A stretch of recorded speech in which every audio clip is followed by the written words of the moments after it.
It's the 10 to 1 podcast with your host, Brad Oman, featuring Ben Konowitz and Nate Loucks. And here's the podcast. Hey. Whoa. You sounded very 1940s there. You know, That's because we're doing a podcast here, you see? We gotta got the whistles and the whips and the bips. Boiling, I tell you. hey guys, I'm so happy to be back. I'm so happy that SNL is back. Me too. I am just happy in general. I am. Oh, that's nice. There's Yep. a lot of hell in the world, though. Cool, bringing it down right off the bat. There's a hurricane. On that note, well, thanks for listening, guys. That's been fun. We lost all of our viewership. Joe Wicker's the only one listening now. Oh, Joe Wicker loves hurricanes. No, he loves our podcast. Oh, Hi, Joe. Guys, the 10 to 1. It's SNL. It's review time. We had a great episode. Domhnall Gleeson's father, Brendan Gleeson. I feel like Brendan Gleeson is a bigger actor than his son. yeah. He is. Domhnall He is. Gleeson is he Brendan is. Gleeson's son. Yeah, absolutely. 100%. Let's be. But like, for you millennials, I'm just pointing out who this man is. Yeah. Because he and they touched on it quite a bit that you might not know who he is, but he is a stalwart. He's been around for a long time, and the episode overall pretty great. and I'm gonna say, seems like a peach of a person, doesn't Man, just a nice guy. he? Yeah. Does. I really, and I genuinely love the films he does. I just Absolutely. think he's a fantastic actor. And I fell in love with him as a person during this episode. It just seemed like he was a great guy. I'm going to say I didn't love. We talked about this. If you didn't listen to the intro episode for this new season, go back and listen to our first episode of the season. There were some things we liked, a lot of things we just were okay with. I'm excited to talk about this episode because I thought it was really good. Yes, I agree wholeheartedly. This is an improvement for sure over the first episode. I'm not even. I'm going to push back on here. I don't think it's an improvement. I think it was just really good. Like I think in general, objectively, in the time that we've been doing this, but if it is an objectively good episode, it then has to be by default an improvement. certainly. But I think that to Nate's point, I'm saying it's an improvement, whereas it's not amazing, but it's just an improvement. Yeah, He's saying, 'cause no, this right. is amazing. It would by default an improvement. but Improvement could include a lot of things there. I because think it was this is not an great last week. improvement, but not an amazing episode. Oh, see, no, I thought it was an amazing. I think episode. this is a very good episode. Okay, I'm not gonna- let's get it. Without further get it produce, on! let's do it. Episode 2 of season 48, hosted by Brendan Gleeson, with musical guest Willow, as in Willow Smith, daughter of Will Smith and Jada Pinkett Smith, and brother of Jaden Smith. How'd she get the show then? I think that she auditioned. Okay, cool. Yeah, That's really shitty, actually. Hey, guys, I'm sure she's very talented. she is. She's very talented. Actually, I will say her. I don't normally listen to much of the musical guest. I check out a little bit of the song, and if I want to hear the rest, then I will. Her second song was much different than her first song, and it was a very hard rock. Yeah, I actually watched it. It was really it good. was good. It was cool. I rescind my shit talking. She was very talented. So we're gonna get into this because he's actually in a sketch, and he's in the monologue. But I wanted to ask you guys: do you think Colin Farrell has ever hosted SNL? Yes, I know for a Yes, fact he he has, has. and the last time he hosted it was in December of 2004. And you looked that up. Well, Yeah. I looked it up because I made a reference to it in my Yep. review. I on didn't. SNL. I didn't see that, but yes, correct. I'm And sorry. for those of you that don't know, Bradford writes a review for SNL on /film, and Yes. you should go check it out. And it's blah blah bliggity blah. So anyway, Yeah, I do start off every review with blockada bliggity blah. no, it's blah blah bliggity blah. oh, Get it that's right. Yeah, sorry. All right, let's move on to the first episode, the cold opening. Not the first episode, the first sketch. All right, moving on to the cold opening. So You Think You Won't Snap. Written by Allison Gay, Streeter Seidel, Ken Sublett, Brian Tucker. Game show contestants Keenan Thompson, Heidi Gardner, Chloe Feynman, and a newcomer to the cast, Devon Walker, compete to see who can keep their cool the longest. What did you guys think of this? Hey, for all the conservatives that think that they never make fun of Joe Biden or liberals, they did. They did, and and first of all, I would like to say too, I believe just last episode we talked about how they don't open the show with game shows, and I think someone was listening, and they're like, you know what? Fuck the 10 to 1 podcast. I mean, a couple of things have happened where I'm like, there's no way they're listening, but I'm glad that they are improving because of this.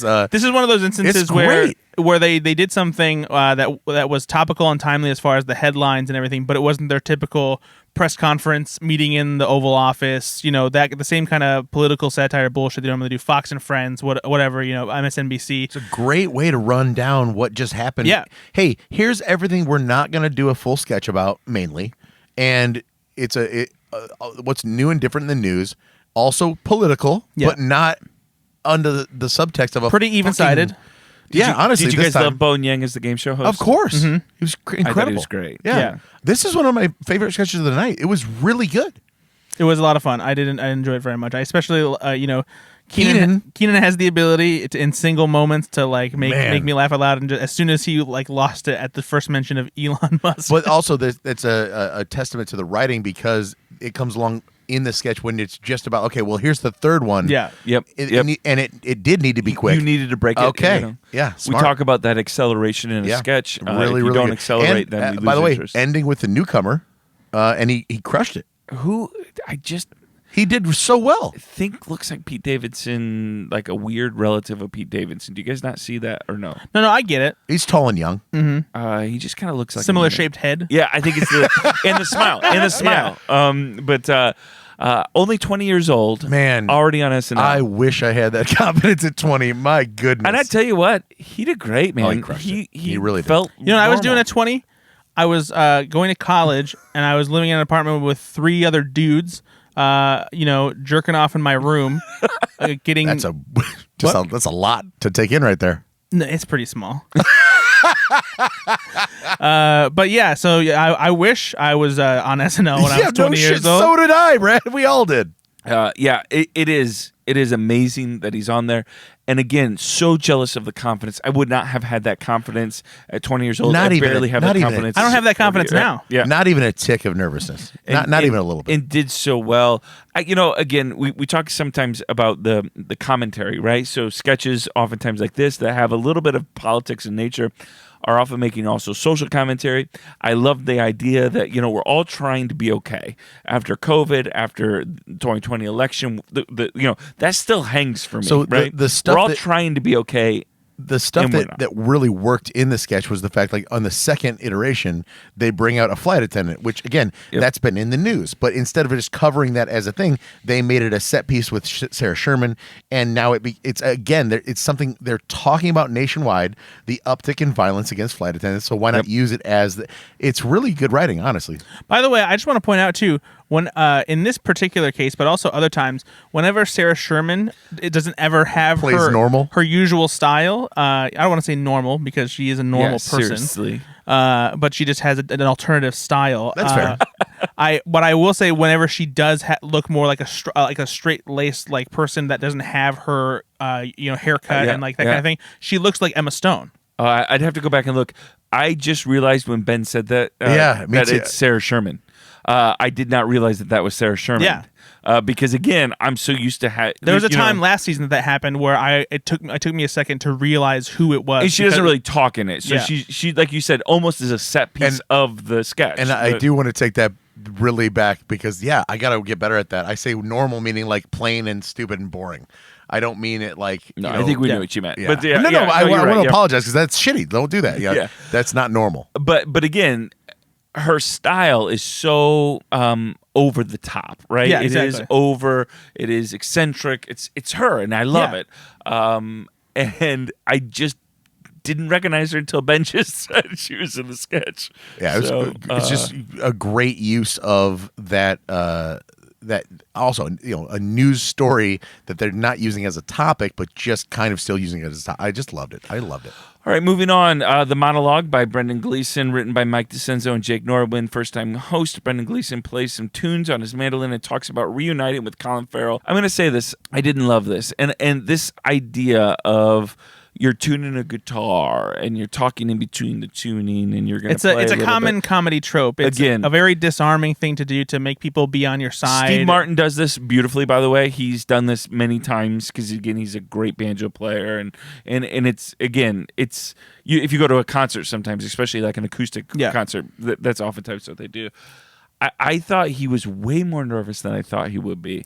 He was. And that He was threw nervous. me. That threw me. Yeah, but I will say, I thought he was endearing. I thought he was in a weird way, like kind of cute. Like he seemed nervous. This wonderful actor that has an incredible resume, super nervous. I didn't find it very funny though. I don't think the intention was to be like flat out laugh out loud funny. I think the idea was for him to have this folksy appearance and tell these jokes that did feel kind of like old timey jokes that like your dad might tell at like the barber shop with your uncle or something like that. Ben, you had an uncle who was a barber. And Literally. so, yeah, he was probably a little bit more dirty, I think, with the jokes. But these are like old school jokes. Did like, it work for you though? It didn't work for me completely. I appreciated it and I thought it was very charming. But like you, I wasn't sitting there thinking, "Oh, this is great." But I understood what they were going for, and I think Brendan Gleeson is just like a delightful enough presence. I did say I will say I did love it much more when Colin Farrell came out, just because seeing them together, like they clearly have a great friendship, and like you could just feel the bond between them when they were on stage together. And I think because after I saw that was the redeeming thing for me.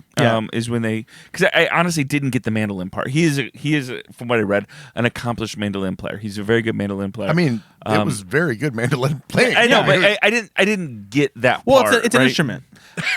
So mandolin is a small I would have loved though. piccolo. I don't know what that is either. I would have loved. Piccolo's pretty small already. And actually, a piccolo is a flute, I think. It No, is. Lizzo yes. said no. Yeah, it is a flute. It is a wind instrument. So no, at the end of the day, Speaking of wind instruments, here comes Ben. I didn't think that it was any less endearing just because he was nervous. I thought, but it didn't do the thing where like you normally see somebody nervous and you're like, "Aw." It was kind of in between where I'm like, this sketch this monologue would have been much better if it was tight and he wasn't nervous and kind of misreading the cue. But he also did say, he's like, I'm not one who's very good at Right. telling jokes. No, and no. so I get that, but also that if he would have delivered those lines perfectly, and then I'm not one for jokes, so I'm gonna play the mandolin, and then it goes into a Steve Martin character about telling jokes, then it would have worked. But he was a little nervous, and it kind of threw the whole thing off a little Or throw the bit. mandolin away and do something more with Colin Farrell because that worked. You guys, that I think relationship that worked. if this would have gone off perfectly as written, you wouldn't be bitching so much. it just would have worked just fine. It was unfortunate that he had a little, I did love that Colin nervous. Farrell came in with a cartoonishly large mustache and then took it out, and they even said, he's like, "Oh, I just got back from the mustache shop." Oh, so good. All right, moving on. Probably the most controversial sketch on a very online basis. The Try Guys, written by Gary Richardson, Will Stevens, Next! Bowen Yang, Celestium. A CNN Is it- broadcast is is it- interrupted by breaking news. Hold on. Of the Try Guys, played by Mikey Day, Bowen Yang, Andrew Dismukes. Response video to Ned Fulmer. Now, we've texted about this. Obviously, our listeners don't know this. We disagree about this sketch. Is it because I'm just old?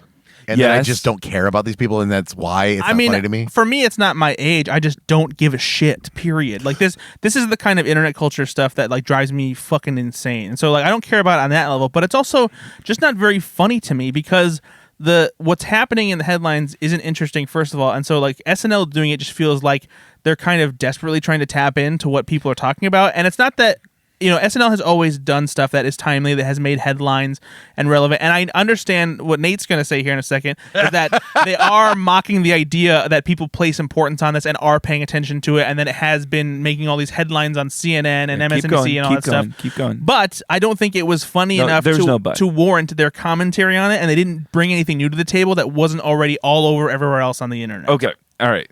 Here's where you're wrong. So and the next sketch. Nope. I got to make my case here. So there is a broader conversation that we are not participating in here, whether or not it was appropriate, right? There are a lot of people that say, it is the Try Guys asked for privacy right now, and SNL didn't give it to it. I think that's crap. SNL doesn't give privacy to anybody. Yeah, right? exactly. But especially when you're so in the public eye, like you are allowed to be parodied. That and mocked. part, Nate, I was like, next, that has no bearing here. Yep. Let me make this point first. So I didn't know who the Try Guys were. Didn't know at all. And my kids are on YouTube all the time. They might watch it. I don't know. I had no idea who these guys were. Hadn't heard of them. They're not part of the YouTube channels I watch. And I do watch a decent amount of YouTube. I certainly knew about them. I knew all about their backstory and everything within days, based on based on Twitter and Reddit. Those two things, and I knew all about way more than I wanted. I also watched the news every morning, and I loved how the news was trying to cover it, which I thought was the comedy. They did not know the Try Guys either. It was very clear. The only part I did appreciate about the sketch was Brendan Gleeson was kind of the perfect person to make the CNN correspondent to talk about this, because he talked about it in such a serious manner, and that was amusing in itself. I do like, because again, they're trying to cover it as real news. Of course. Well, and when SNL does it well, it's, of course, if you look at the actor on paper, he's 67, of course. So why would this character in this universe care? Yeah. But the fact that he knows and Ego doesn't is the joke. Yeah. And that part I was there And again, for. why should any of us care? Not about the Try Guys. The Try Guys are great content creators, right? Yeah. But they had an affair, an in-house affair. Obviously, this person did, and they got rid of their guy. I mean, again, maybe because I deal with a lot of people as a pastor, these kind of things that have had affairs. Affairs aren't as uncommon as you might think, right? What? And so Salacious. I know. And so I think the whole point of SNL is like, oh, somebody had a workplace affair, right? Oh, really? Yeah, but make it funny. Okay, I will give it to you. I didn't think it was the best sketch. I did laugh, though. I also liked Bowen Yang's interpretation of the guy. Did you watch the video at all about the Try Guys? Fuck no. No. Okay, no. Okay, so you don't understand then. Some of the things they're doing was very, very similar to what the video is. Well, good It's for them. a great impersonation, fine. But and I again, don't care. I'm sure the young 20-somethings that watch All the this- young 20-somethings that watch SNL just on YouTube. But also, I mean, honestly, they are trying to tap into that market. I don't hate SNL for Because trying we just this. talked about a guy, Devon Walker, that's 20 years old. Right. The Please Don't Destroy guys are like 25. At a certain point, you know? it just means that we're not as in touch. But I will say, even when they do parodies and things that I don't know about, when it's really funny, that doesn't That's matter. the thing. Is there have been plenty of instances where I'm not fully understanding or have a grasp on what's happening as far as like what they're parodying from pop culture, and it still ends up being a funny sketch to me, you know? And so like this just wasn't one of them. I mean, I guess the difference is I'm a millennial. You guys are Xers. You guys don't understand what we are. You know what I will say though, one of the best parts besides Brendan Gleeson being the old man that is hip, to this, is the fact that like for the first time in a long time, like Andrew Jesmukes and Mikey Day were breaking, and it was so fun to watch Andrew Jesmukes literally turn to the side and put his arm up because he was laughing and he was like turning away from camera, and then Mikey Day is like, "How do I don't want to talk right now." That part was really good. I thought it was I think I laughed actually quite a bit more than you guys did this, but whatever. Boo. All right, new cast members written by only Colin Jost, right? And I'm gonna give it to him on this one because I loved this pre-tape. So the show's 4 new cast members: Marcello Hernandez, Molly Kearney, Michael Longfellow, and Devon Walker talk about the experience being on SNL so far, with Molly having very different experiences than her co-workers. Kenan Thompson obviously appears at the end as well. And I have such Matt Foley or such Chris Farley vibes from her. Oh, Or yeah. from Them. they. Yeah, Them. she's like A.D. Bryant meets Chris Farley in a way. Yeah, absolutely. But did you not get though in this a little bit of the Kate McKinnon, Colleen Rafferty vibe as well? A little bit. But I really do. I just remember watching this and feeling like if Chris Farley was alive and doing SNL, like as a new cast member, that would have been the role that he would have done. I see A.D. Bryant in her expressions, like when she's talking about things that she's worried about. But then I hear the voice. Yeah, I hear Farley cadence. like in her voice. Absolutely. Yeah, the way she talks. I even got a little that's Sarah Sherman out of her a little bit too. Incredible compliment, Yeah. by the way. They crushed this. Yeah. And I'm getting better at my pronouns, guys. I'm sorry. No, well, again, to that point, one of the funniest lines I think is where she talks about like it's actually they and not she. But it didn't feel like the right moment for that pronoun talk. And I laughed so I have forgotten that too. I need to be better. No, and again though, what I loved about it is again, here she's laughing at it as well a little bit, or sorry, they. Yeah, see? See? I know. We will get better. I'm so sorry, Molly. I love these 4. Yeah. I love these 4. I can't remember the last time I saw a couple of new cast members come in and had such an immediate endearment towards them. And I believe it's probably because I don't remember the last time 4 new cast members got this much airtime So early. immediately. Yeah, right? that was the most surprising thing because like they already did that in the cold open and the season premiere. Like they spotlighted each of them, gave them a moment. Michael Longfellow even had his own breakout thing at Weekend Update Desk. This is the first time where they had a sketch that was squarely focused on the new featured players, and they got their chance to shine. Like they weren't just there like back when they did the new cast member or member of Arcade Fire when it was like a little thing where they kind of showed up. This was fully based around them and their comedy, and like it worked so They well. knocked it out of the park. Again, I loved Marcello Hernandez's. Just like almost like a. maybe just don't pitch it in for 2 years. It was And then, almost. you know what? Don't even come in. Just stay at home. Stay at home. Yeah. It was almost very David Spade-ish because David Spade talks a lot about when he first got hired to do SNL. So he got hired at the end of one season, the last like 5 episodes. Didn't get a sketch on. Didn't even like sniff anything, right? And like just tried to stay out of people's way. Next season, halfway through the season, still didn't have any sketches on, and still wasn't given. And this idea that new writers, new cast members, like. It is hard to get a sketch on, right? It's impossible for new so cast members. I love this idea that I'm already setting myself up to not even have any So success. do you think this has anything, and I mean anything, to do with the backlash of like the Aristotle and Melissa and What is Aristotle's last name? Atari. No, I want to. Oh, whoops. No, I think it's more so the idea that they have 8 less cast members than they did last year, and so there's room for stuff like this now. Sure. No, that's right. Agreed. And I think that's great. Out of all 4 of them, I want to see more. Absolutely. I really want to see more out of all of them. Yeah. That's the other thing is watching all 4. There's not one that I dislike more than that. Like right now, I'm like, just give me all 4. Even more. And all of them had personality, which is really rare. Again, like some of the cast members last year, it took a while to figure out their personalities. You already can kind of you feel it. These guys are hitting the ground running. I'm just so excited about the cast this year. All right, moving on. Blonde. I've not seen Blonde. Written by Chloe Feynman, Jimmy Fowley, Heidi Gardner, Ben Silva. In a scene from Netflix's movie Blonde, 2 people played by Brendan Gleeson and Heidi Gardner read fan mail to Marilyn Monroe, played by Chloe Feynman. Couple things I like about this: Brendan Gleeson is in a dress, but also still has his full beard. but still has his full beard, and like fully committing to the role. Yeah. I love it when cast members who don't always laugh in sketches, right? I'm not talking Jimmy Fallon. I'm not talking about people that break it. one's talking But Heidi Jimmy Fallon. Gardner was laughing in this, and I just loved it. And I don't know if it was. I will say I Gleeson. wasn't sure if she was because I'm pretty sure she part was. of me thought that it just looked like it because that was how she was doing the old woman voice. I went back and forth. Sometimes it felt like she was breaking, and then other times I would watch her and it seemed like that was just how she was like getting ready to do the voice. I think part of it was just some of the lines. Again, they're talking about horror. They're talking about these kind of things. Also, the way that Brendan Gleeson was delivering it. I honestly didn't love this sketch, but I rewatched it and I liked it more the second time. I side with. I guess I'm siding with Nate on the breaking part of it because I feel like every time that Heidi was going to do her line, yes, there is some preparation there, but like I swear to God, she looked at the words, and then was like, I'm gonna say this, and We've that watched part so of it, much from her that I've never seen her do something. Like Ben that. has probably seen more than we have. dude.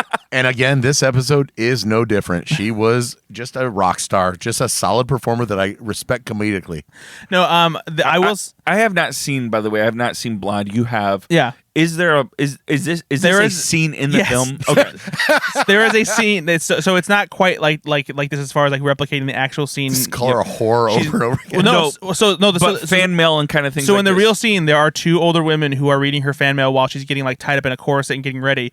And the first one is a nice one that it's like, you are the sweetheart of the month and that kind of thing. And the second one is, you are a tramp whore. Like your parents should be disgusted. Like that. Like it's a legit scene, and they just took it to the next level. And so in the real movie, right, does the person reading the fan mail letter just read the whole thing like that? Yeah, she literally just reads it deadpan. Like, what the like they haven't she didn't vet this. She thought this would be a good idea to read this letter to Marilyn Monroe. She's gonna want to know that she's a whore. Yeah. Or a flower. Or a flower. Yeah, exactly. James Austin Johnson playing the straight guy there a little bit. Classic. They don't know how to end the sketch. Yeah. No, I don't know how to read.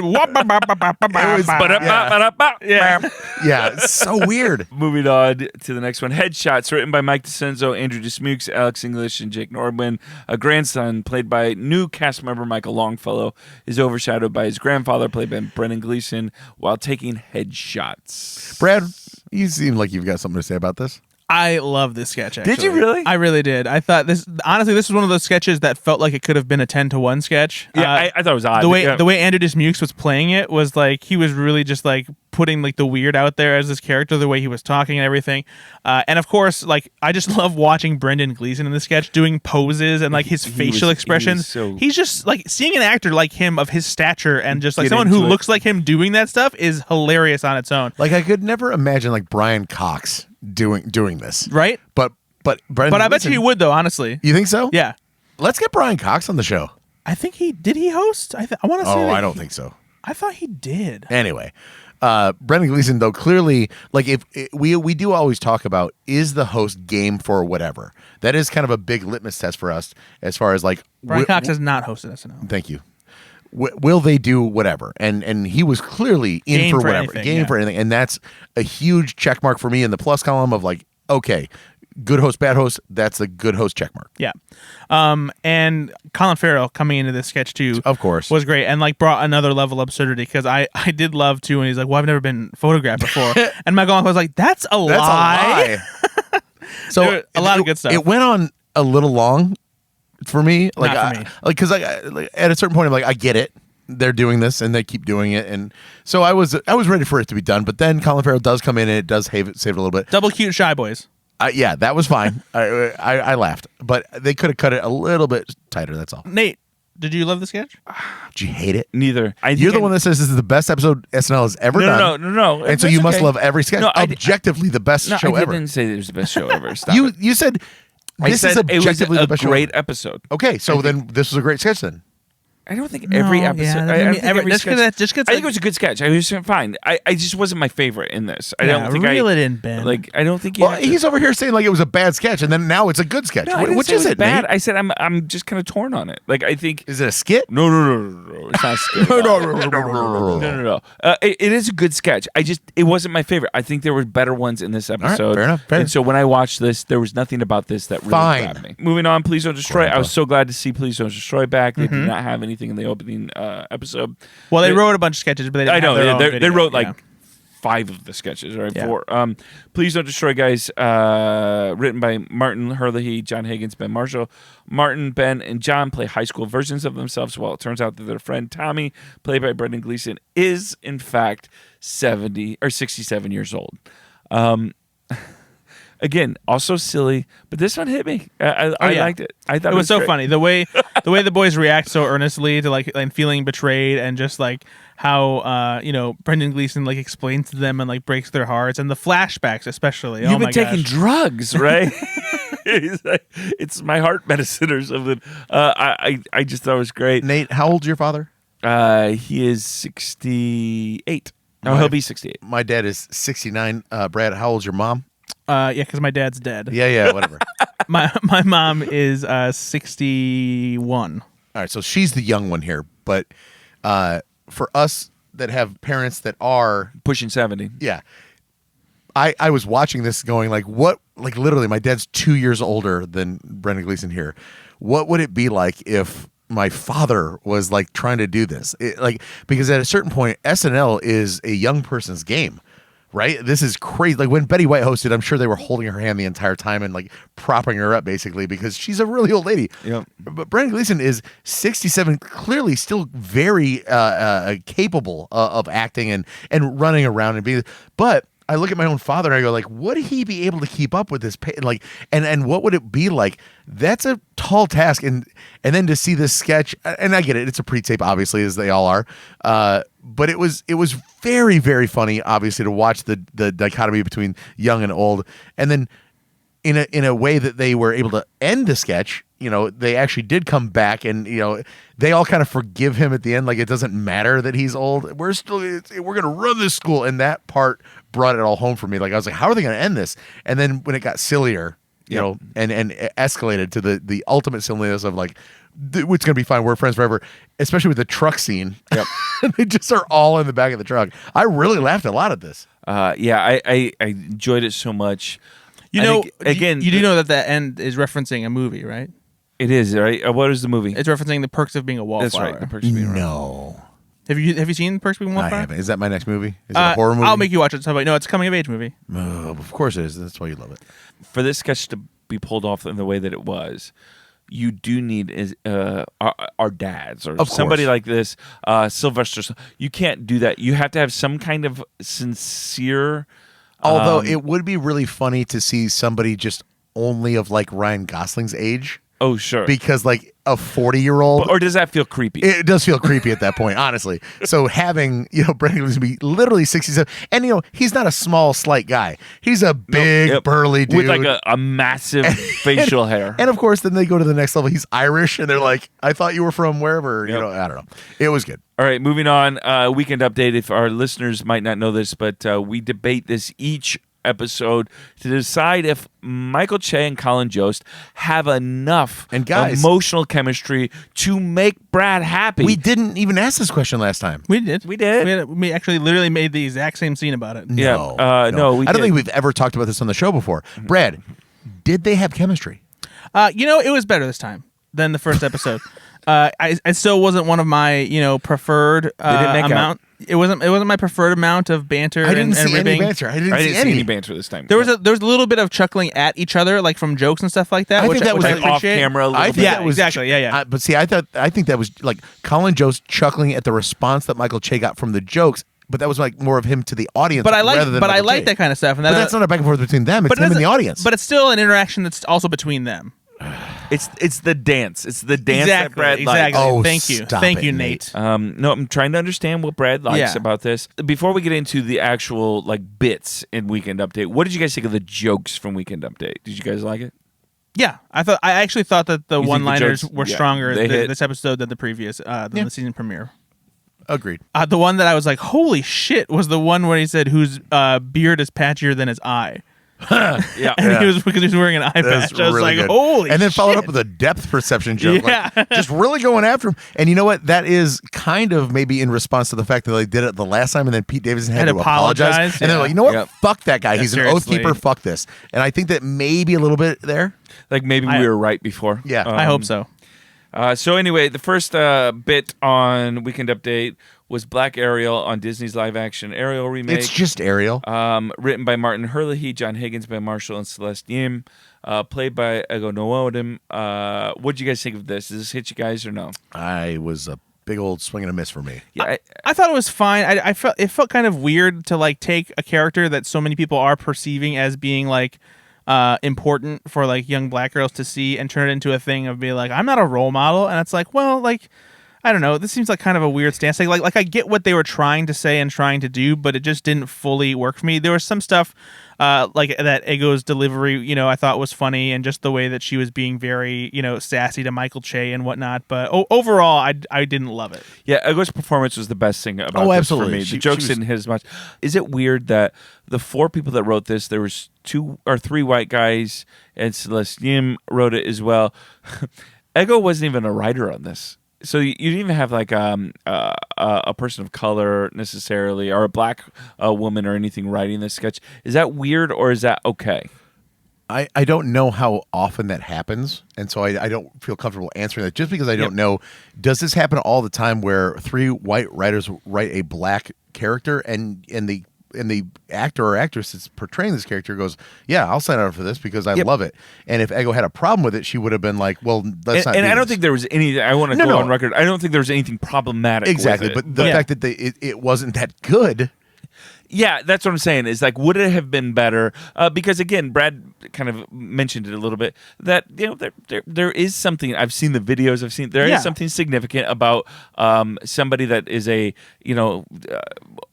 white redheaded cartoon character is now going to be a black mermaid, which is great. And a lot of black girls and boys saw that part and got very excited about it. I think that this is a case of it's the right idea. Like the premise here is fine. Black Ariel comes onto the show, and I think honestly it would have been better if she had just never heard the criticism. Right. And so they Colin Jost they said this, and she goes, what?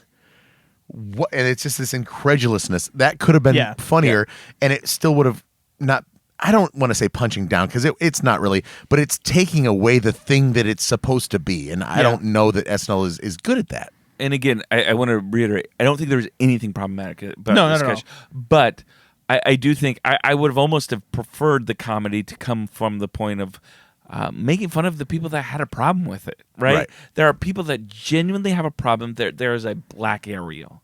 Right, and like that is, and I think the joke there could have or should have been, what people have a problem with it. The people that are doing this, Yep. That's the joke. Have a problem with it. Like to me, that's or the bit. shocking that these are the people that have a problem with it. Right. I think Ego's performance was great. The laughs I did get was from her performance. It reminds me that like last year she was so good, and that nothing has changed, and if not, she's gotten even better. Like she's so freaking good. Yep. And I think that when she leaves the show, history will remember her as somebody who was just so fucking solid. Like she doesn't really flub lines. She's not a Kate McKinnon where she's going to just be this forever after Will Ferrell, Kristen Wiig performer, but she was so solid when she was on the show. So last week we got one of the new cast members giving some stand-up. This week we got another new cast member giving some stand-up. Marcello Hernandez on the MLB playoffs, written by Marcello Hernandez and Jake Nordwin. I'm going to tell you guys, I'm in love with this guy. Incredible. Yeah, super charismatic. It was hilarious. Great energy. Very, very funny. God damn. I also love that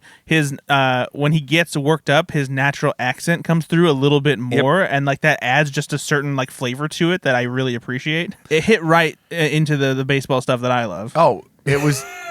you do love sports ball so much. I love that when the bat hits the ball. Yeah. Even for a guy that doesn't watch sports, though, you get it. No, exactly. And that's the point. This is one of those times, like we talked about. Even if there's something that you don't understand about, a certain realm of pop culture, it can still be funny, even if you don't fully understand. You're not going to laugh at Jeff, the white announcer that gets an accent, right? Exactly, because we've all seen that. And I also love when he starts it off, and he's like, like white people do this. It's like, yeah, but I'll bet Cubans do it a little bit differently, right? He's like, don't do that. Yeah, don't do that, Colin. Which is such great writing. It's just so perfect, like because we all saw it coming. Yeah, it's like, well, he's going to do another one. I didn't see that coming. Yeah. Oh, I love it so much. Yeah. No, man. And we all love it when Colin's the butt of jokes. Of Which, course. again, kudos to Colin Jost for also, actually let's being just the butt of say jokes. a happy coincidence. He stands up, he swivels his hip. Can you feel it? The chair actually hits Colin Jost. And he goes, yeah, I think I can. Yeah. It was so perfect. And then, like, good for him. His name is Marcello. Hernandez. With the show with shoes on. Marcello Hernandez. So then he goes to sit down, and the chair is perfectly positioned so he can sit down. Like, I know that's such a little tiny thing, but everything went right here. Yeah. Even something that could have gone wrong went right, and that's awesome. I sent you guys this thing earlier today about which I really loved. Whichever Redditor filled this out, they attended the show. And live in person, and what they were able to do then is talk about some of the things that you can't see on the camera. And they commented again before they pushed him on, because again he's sitting in a chair, and a stage manager or a stagehand is going to push him onto the Weekend Update day in the chair. He doesn't walk there; they push him, And what they were talking about is the cast members beforehand, as they see in the audience, they see all these cast members kind of cheering him up or giving him encouragement before he goes on. And I hope that's a sign of things to come for this cast. I hope it's a cast that gels and that seems That's to really love cool each to other. hear. Well, yeah, I'm sure it's a thing too of because they're new cast members and it's his first time doing a solo bit, the Weekend Update desk. They're like, you got this. Like, and it wasn't, if I remember right, Brad, you may have remembered who it was, but it wasn't the other first timers. It was like Heidi Gardner or somebody like that that had been there for a while, giving encouragement to the new people. And again, that family element, because the more this cast gels together, the more they can feed off of each other because they understand each other emotionally, the better this season's going to get. Yeah, exactly. So, all right, moving on. Blood Oath, written by Mikey Day, Claire O'Kane, and Streeter Seidel. A man played by Brendan Gleeson cuts his hand too deep during an oath and bleeds profusely. It also starred Kenan Thompson and Chloe Feynman and Mikey Day.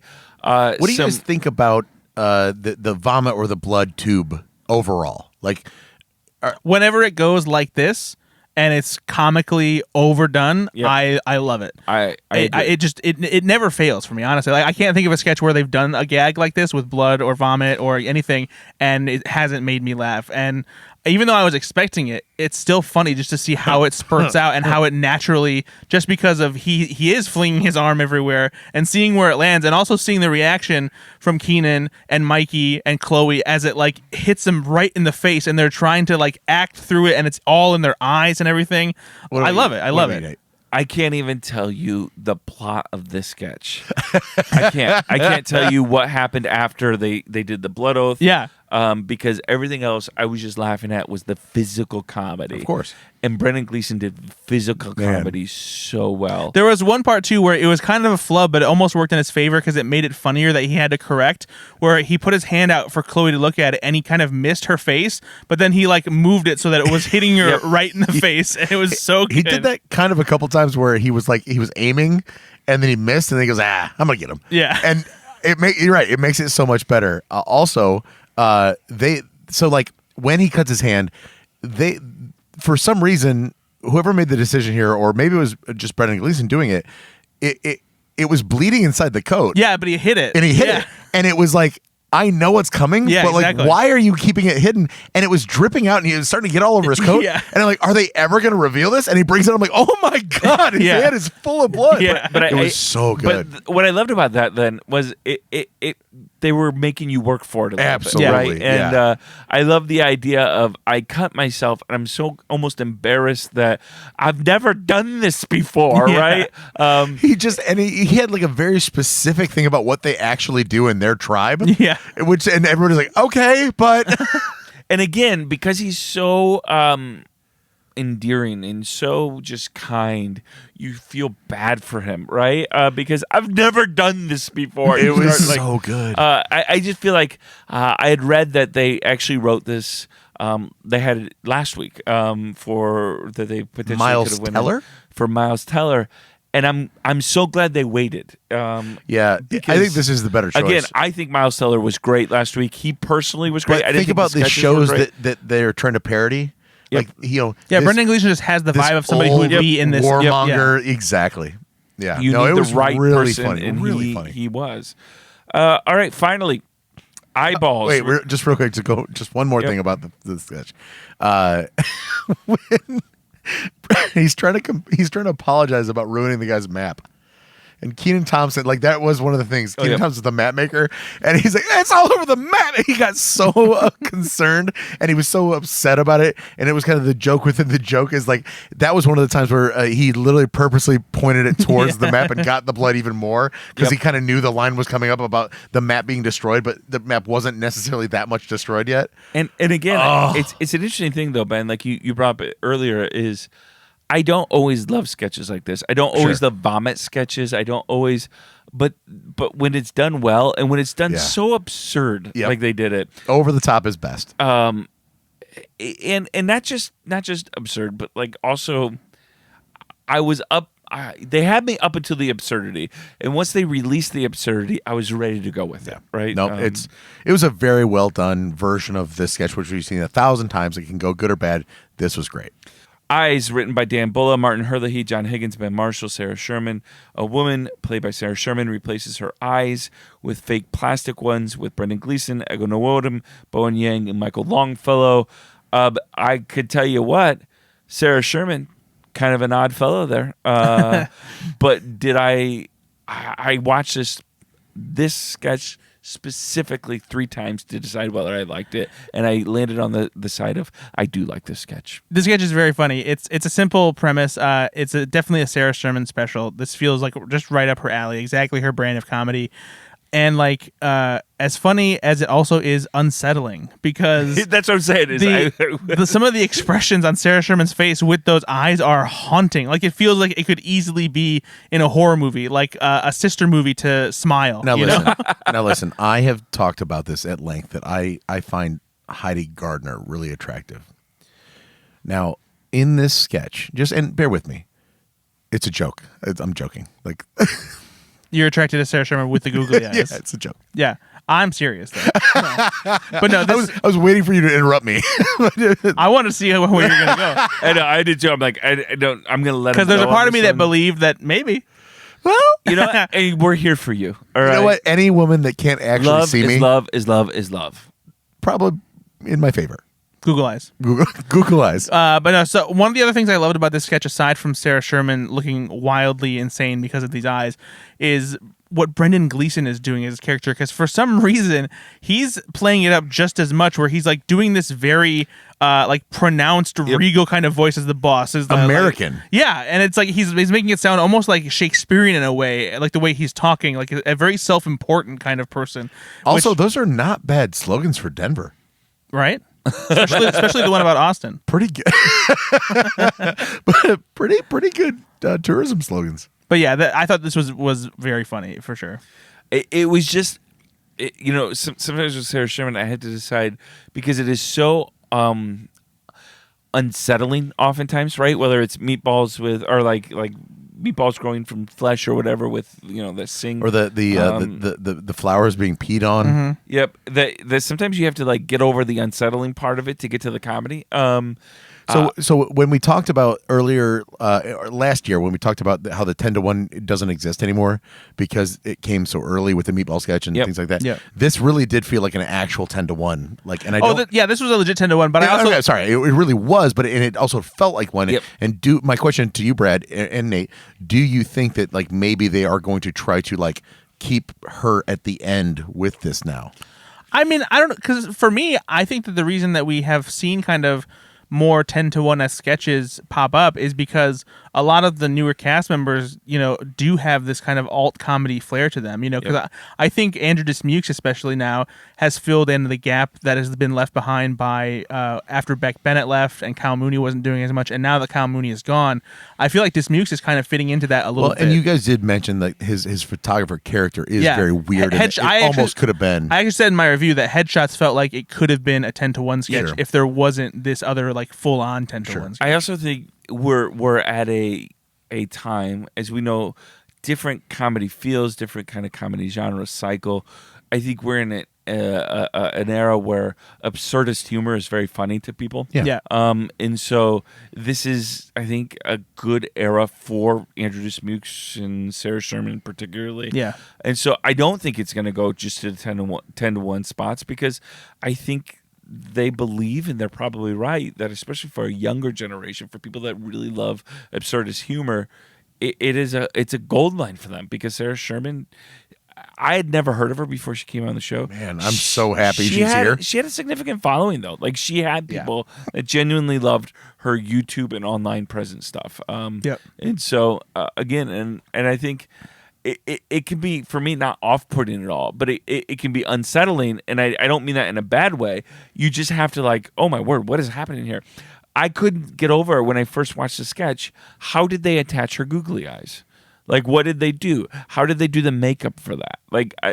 That's what I thought of when I first. And so I couldn't get the humor fully because I was just so taken Watching aback that sketch by the googly. I said, okay, well, the MVP is the googly eye prosthetics because I don't know if you saw what she did, but she was literally shaking her head as hard as she could. And they didn't even fucking budge. Yeah, they were.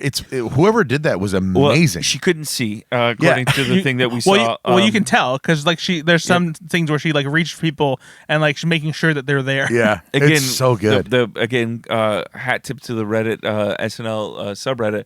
The person that went there had also said that they had to, essentially bring her out by hand and set her down. I love that. Which again, kudos to her to be committed to the sketch. Yeah. And honestly, trusting herself enough to be like, okay, we've done this in rehearsal a couple of times, and now I remember that I'm supposed to reach out and touch his shoulder here, and then hug the water cooler and make find an the exit, door. you I know? mean, Jesus, that's like, it's real talent. That's choreography, Yeah, right? it's awesome. She knew where she was going. And, so happy with that sketch. It's what a 10-to-1 should be every single time, and I'm okay if it comes earlier in the show too. Yeah. And again, I'll throw in the Martin Hurley, all those boys too, because again, I think they're great at absurdist humor as well. So absolutely. It's just a new era, right? And I'm okay with it. And it took me a second to get into it, because again, we were so accustomed to the Kate McKinnon kind of era of SNL, and it feels like we are turning a page, and it's going to be really good. It's gonna be weird, but it's gonna be good. And you know what, guys? I'm here for it. Yep. All right, let's move on to let's talk about our favorite. Let's do sketch of the night first. What was your favorite sketch of the night? Ben, I'll start with you. I still because you won't let me do a weekend update, right? You still won't let me do it. It's not it has to be a sketch. So it's the first one of the night. It's the game show. I loved it that much. I thought that it was so refreshing to have a game show off the top as the cold open. I want them to do it so much more. I hate the political shit. If this is what we get when you get a game show off the top, I want it every single time. And Keenan, when he hears Elon Musk's name and just breaking everything, and Heidi Gardner just like drowning herself in wine, and then Chloe Feynman coming up and literally wiping the water or the wine off the seat to sit down and then commit to the bit, and then the new cast member with the Kanye stuff. It was great. It was legitimately great. And again, Ben, you hate the political stuff, but this was a political It sketch. was, but this is. I hate. But you liked how they I did hate this the political politics. stuff because of the way they do it. Exactly. And this We're is just how you do tired it. of the way that they were This doing it. is, Yep. and this is so refreshing for SNL that's why it's my. Yep. favorite one. Again. So I think that's a good clarification to say. I was as well. I'm tired of that Fox News sketches. I don't, right? If I see, I mean, Cecily's filming something or doing a play or whatever, so you're not going to see Janine Pirro for a while, which is fine with me because I don't like that. Well, I do like Judge Jeanine Pirro. I don't like it. But the typically, ninth time in 8 episodes, I don't like it. We're talking about Judge Janine Pirro as played by As Cecily Strong. As the oh yeah, because I love the real Judge Jeanine Pirro. as the cold open to get it. Yeah, because I do love whenever she plays the character, even if the sketch surrounding her isn't good, because just the format is tired. And she's great. Yeah, but she's great as a character. I would say that's probably my third favorite sketch of the night. That's fair. No, All that's right, fair. where would you go? But for what it did for the show, but is would what I still say it was a great sketch, right? It was a good sketch. I don't know. I would say great sketch, but I would say a pretty dang good sketch. So put that on your Brad tracking. cool. Yeah. All right, which one would you pick as your favorite? My favorite sketch was the new cast member. That sketch. was mine too. That was my top one. Yeah, I'd put it as an almost pretty amazing good, but not really great sketch. I don't know, like in the Ben version of things. It's Amazing is great. too big of an Wait, adjective. you said then. Okay, so new cast members was my favorite as well.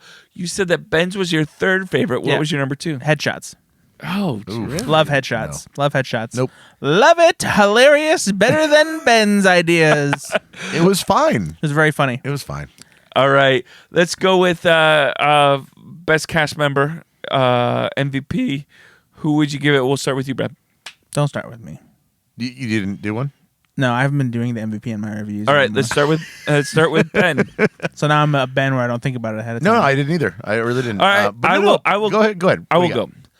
I'm gonna give it to Brendan Gleeson. We rarely give it to hosts. I just loved what he did in this. I thought after a monologue that I was very skeptical of, I didn't love it. He nailed it out of the park. Like there was a uniqueness. I felt him in the sketches he was in, right? And some of the sketches needed to be him. We talked about Miles Teller not being able to do what he did. Even though I love Miles Teller, there's nothing wrong with what he did. I don't think he could have brought the same stuff that Brendan Gleeson did. I felt his presence in this episode. I thought he was really good. Even in the subtle things. Brad, you brought up in the eyes sketch, right? Even in that subtle thing that he was doing with his voice and with the character he was playing, making the decisions he did. I just loved it. I thought he was really good. I think I'm going to remember this. I'm going to give it to the 4 new featured players. Simply because pick one of them. I'm going to give it to all of them. I'm going to give it I'm gonna give it to all of them. Hernandez. Only Hernandez. I'm going to give it to all of them collectively. I know, but because of the splash they all made in that one sketch, and like that, I think that's impressive for all of them to do. If I were to give it, it's Hernandez to only one of them, it'd be Molly Kearney. Cool. So it's Hernandez because of his weekend update. That was great, but I thought but he was also the second most hilarious in that the 4 new people. Sure. So second there, but Molly Kearney's part was also bigger and funnier. Yeah, right. In that one sketch, and then right, but it was funnier enough to overpower. No, and then they didn't have another one, so then all of their power. They didn't need it. Their power. Yeah, get it right, Ben. I was the one that got it right. God damn it! It was me. Fuck.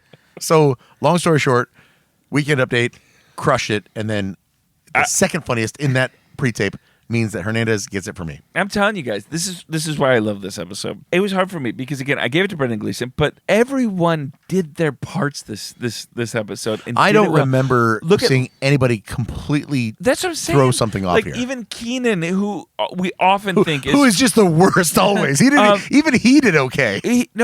Even in this, that's what I'm saying. We're not talking about Keenan. And if you go back and watch the stuff he did in some of these sketches, he did some funny stuff, right? And we're not even talking about him. Everybody really did a good job this time. Nobody really flubbed their lines other than the monologue. I mean, it just, which is why you can't really give him the MVP. But like, it's fine. Everybody else did good. Well, we're going to be back again for the third and final episode of this trio. What? That kicks off season 48. Who's hosting? It's going to be a double duty host and musical guest, Megan Thee Stallion. How would our listeners know her? She is a hip-hop recording artist, chart-topping. She's won some Grammys. She's done some songs that are very, very hip and cool.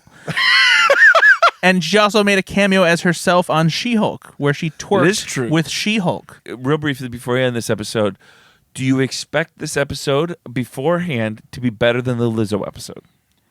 You know, I don't know because I've only seen too hip hop. I've only seen a little bit of Megan Thee Stallion's personality outside of like what she does as far as her hip hop persona. I haven't seen whether or not she can act funny. The She-Hulk thing, I don't think was really a great example because she had such a small part in it that you didn't really get to see her truly perform. So I'm curious more than anything. Lizzo was really good. She was, and Megan Thee Stallion, again, not really an actress. So we'll see, but. My bar is lower than Lizzo because Lizzo has been in the pop culture a little bit longer. Yeah. Has definitely had more experience before she and she has such a big personality that you get a vibe. She was a time. Character before. Exactly. Yeah. And so it's going to be interesting to see. I'm happy they're doing it because somebody with that much gravitas as a musical guest, getting it's kind of like a Miley Cyrus. If you get to be the musical guest and you're really good, and they're like, and you're we could use you as the host. Yeah, I'm very curious as to like what they've seen or like where they thought they that must like have hung out with her and said yeah, she can probably easily host the show, so because you've got in the litany of people that have done it, the best ones Timberlake and Cyrus, Timberlake, of course. Right. And then the worst ones, musical guest-wise, that have hosted are Ashley Simpson never did it, but she's still probably the worst. So, yeah, we'll see what happens after she hosts the show next weekend. We'll be back. I am interested to hear, though, if we could come up with somebody that was the musical guest, then got the opportunity to host and was terrible. I want to do a little research because there has to be somebody. Next week, let's bring this back up. Let's see if we can find something. Oh, we don't want to do it right now. No, not right now. Not right now. All right, hey, Bradford, where can people find you? Slashroom.com, writing, editing, at Ethan_Anderton on Twitter. Check out the Slashroom Daily Podcast if you want to hear about movie and TV news. And your SNL review. You do a great job with that. Oh, thank you, buddy. On Sunday, late morning, early afternoon is when my review goes up. I've reformatted a little bit. I used to do break down every single sketch, including all of the weekend update stuff. But now I've been isolating. I do the best sketch. I do usually point out what I thought was like the second best sketch, the worst sketch, and the weirdest sketch, and comment on the host. And that's pretty much it. So still a full review. But no. But what you never do and put in there is a link to our podcast. But Ben, where can people find you? We'll work on that. Well, you can find me linking to our podcast everywhere that I post. Which doesn't do us any good because he doesn't really post anywhere. Yeah, no, it's pretty that has links. Pretty bad. You know what, guys? If for some reason you're in the southwest or northwest, or sorry, if you're in the or the southeast or northeast. If you're ever in northwest Indiana. No. If you're ever in southwest Michigan or northwest Indiana, come to Full Tilt Arcade and Pinball. Guys, it's so much fun. There's a whole arcade. Do you have an SNL pinball machine? No. Wouldn't that be great? Would be great. I don't know that they have. No, they don't have one. I don't think they have one, but you should build one. Give it to Ryan, right? Your partner. Yeah, my partner in crime here that's doing this arcade with me. He probably could. I bet he could. He's a really smart guy. But yeah, fulltiltlp.com. Check us out. And again, we encourage you to rate this podcast, share it. Again, subscribe. We want to keep on growing this. If you are a YouTube subscriber or YouTube watcher, we're putting these on YouTube as well, because we know people just, they take in media in very different ways. So wherever you can find us on Facebook and Twitter, all these kind of things. We really appreciate you listening. We hope you'll be back next week for another new episode with Megan Thee Stallion. Be good to yourself, be good to others. Keep listening.